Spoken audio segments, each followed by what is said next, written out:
Venue sa pagpamakuna alang sa mga nag-edad og 5 anyos ngadto sa 11 anyos ilahi sa regular vaccination site. Samtang mga midwife sa barangay ipaubos sa training alang sa ipahigayon unyang COVID-19 vaccination sa mga barangay health centers. Siluan Merondina sa report. Sukad gibuksan ang registration alang sa pagpamakuna sa mga batang na nag-edad og 5 anyos ngadto sa 11 anyos niadtong Enero 28 aduna nay 3,331 ka mga bata nga taga Lapu-Lapu City ang na-master listed.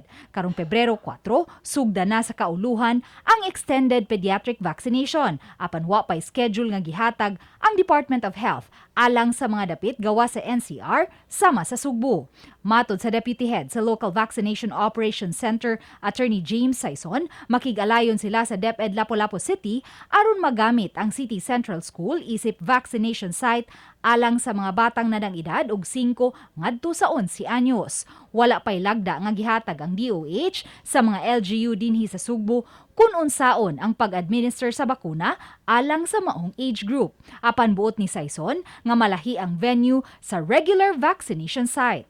Gawas nga maminusan ang exposure sa mga bata sa daghang mga tao, masiguro usab nga malikayan ang kalibog ilabi na kay mas ubos ang dosage nga ihatag ngadto sa mga batang na nag-edad og 5 anyos ngadto sa 11 anyos. Nang mga mixing nimo consistent ka no kay mas ubos man ang dosage sa 5 to 11 compared sa dagko.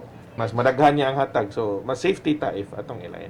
At least for now may kay mo para bay pagsugod na to. Doon na sa sila covered court niya, the same instruction and teachers are instructed to stay in their respective classrooms. But we regularly coordinate with our City Health Office and the local governments na sa office in your ahong kung sa pailaing mga concerns pero more scan naman po sila dayon. Sa pikas bahin, tigumon sa Local Vaccination Operations Center ang mga midwife sa matag barangay aron magiyahan sila sa taga City Health sa pagsugod na unya sunod simana sa COVID-19 vaccination sa mga barangay health centers. Hinuon alang lang kini sa mga mag-second dose ug magpa-booster shot ug matag Martes ug Miyerkules lang kini ipahigayon. Ang imong train ana nila number 1 mixing.